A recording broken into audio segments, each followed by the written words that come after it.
ఏం చేస్తున్నావు? మొక్కలు కొత్తగా వేస్తున్నాను. చెప్పు నుంచొని చెప్పు. ఏంటి అలాగే ఉంటే ఈ పుయ్యు ఏంటి ఒకసారి అన్ని తవ్వి బయట తీసి ఏంటయ్యి చామంతులు ఇక చామంతి మొక్కలు వేసవి వెళ్ళిపోయింది కదా, మళ్ళీ వచ్చి జాన్యువరికి రెడీ చేస్తున్నాను. ఇవన్నీ ఇప్పుడు ఇలా ఉంటాయా? ఫర్టిలైజర్ అన్ని తీసేసి మొద్దులు అంటే అన్ని వాటిని మళ్ళీ చిన్న చిన్న పిలకల్ని తీసేస్తే బాగా డెవలప్ అవుతుంది. కొద్దిగా చిన్న పని చేసుకుంటే బాగా పోతుంది. చిన్న పని కాదు కానీ ఇందాక నుంచి చాలా పని అది. పని మరి చేసుకోవాలి కదా. అలా వేస్తే వచ్చేస్తాయి నీ చేతి. మొక్కలు కొమ్మ వేసి వచ్చేస్తాయి. బాగుంది. నారు లాంటిది అనమాట.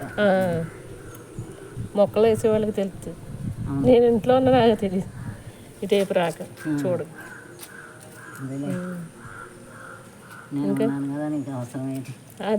అదే కదా. అలా అలా ఉంచేసానా? మొక్కలు చూసుకున్నంత నిన్ను నువ్వు చూసుకోలేదు. బాగా పాడాయి. బాగుంది కదా. అంతే. అన్నీ తీసి అక్కడ వేసేసాను, కొత్తగా పెడుతున్నాను.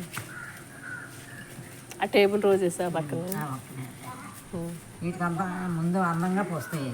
బాగుంటుంది. ఉంచాలి కదా, తీసుకెళ్ళిపోతున్నారు కదా. అదే నలుగురు వేసుకుంటారు. ఏమి అడిగితే ఎలాగ ఇస్తాం? దారిపోయి వాళ్ళు తీసేసుకున్నా పర్లేదు. అవి ఎలా ఎత్తే వచ్చేస్తాయా కొమ్మలు?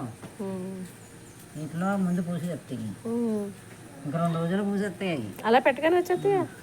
అంతే. తేలిగ్గా బతుకుతాయేమని సాయంత్రం అంతే అలా గుచ్చేదిరేస్తాను. తేలిక కదవి. మరి ఇదంతా చేసావు కదమ్మా, చాలా హార్డ్ వర్క్. మరి ఇదిలో అందంగా ఉంటాయి. మీ అమ్మగారు ఎప్పుడు అలాగే ఉంటున్నారో ఏంటి, మనమేమి ఇలా ఉన్నామని అడుగుతారు నా ఫ్రెండ్స్. ఇగో చూడండి, మా అమ్మ ఎలా ఉంటానికి కారణం ఇది. మనం అలా అవటానికి ఇది. సుధా ఆంటీ ఏంటి రహస్యం అంటున్నారు కదా, ఇది అసలు హార్డ్ వర్క్ అనమాట. మనం అన్న వంట వేసి అవి చేసి పెద్ద హార్డ్ వర్క్ అనుకోండి ఇది. నన్ను అందరూ అడుగుతారు, మా ఫ్రెండ్స్ అందరూ, ఏంటి మీ అమ్మగారు రహస్యం ఇదే అనమాట. సరేనా? బాయ్. అంతే కదా. అంతే. బాయ్ చెప్పు. మళ్ళీ ఇంకో రేపు కలుసుకుంటాం.